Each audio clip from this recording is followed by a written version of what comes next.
তাহলে তুমি ডান্স শিখতে চাও? হ্যাঁ ম্যাডাম।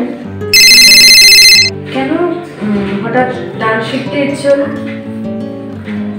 আমার কেরিয়ারের জন্য। আমি জীবনে অনেক বড় হতে চাই।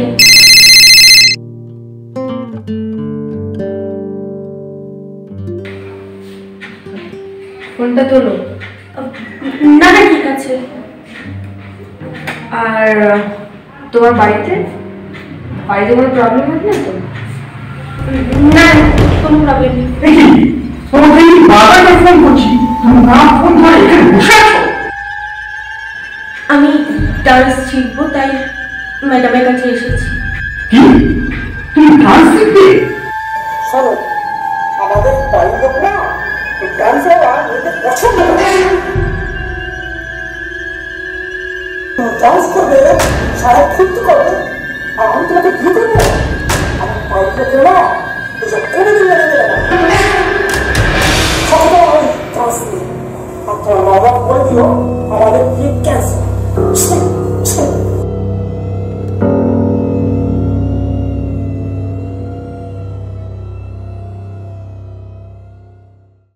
তুমি ভুল করলে। তুমি তোমার বাবা মার দেখা পাত্রকে বিয়ে করতে পারতে। না ম্যাডাম, আমি এখন বিয়ে করতে চাই না।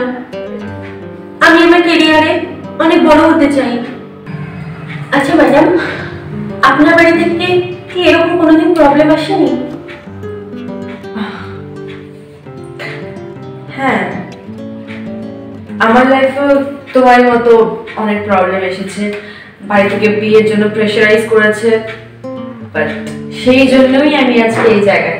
আমি আমার বাবা মাকে ছেড়ে আমি নিজেকে এস্টাবলিশ করার জন্য আলাদা জায়গায় এসে বাড়ি ভাড়া নিই, তারপরে স্কুল খুলি। আচ্ছা ম্যাডাম, আপনার বাড়ি থেকে মেনে নিল?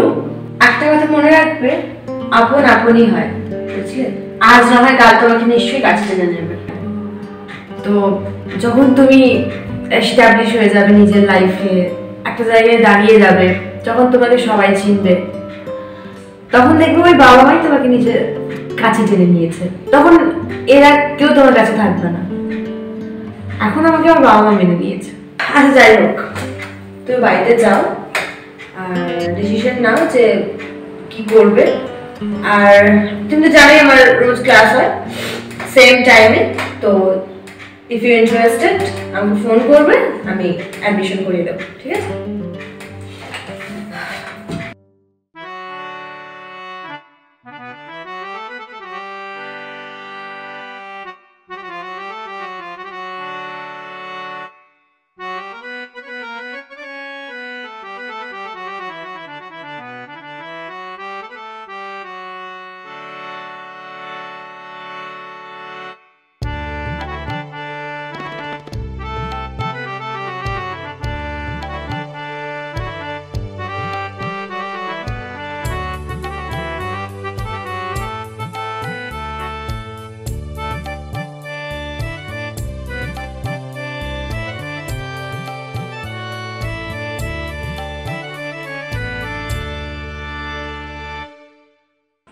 ম্যাডাম, আমি সিদ্ধান্ত নিয়ে নিয়েছি, আমি ডান্স শিখবো।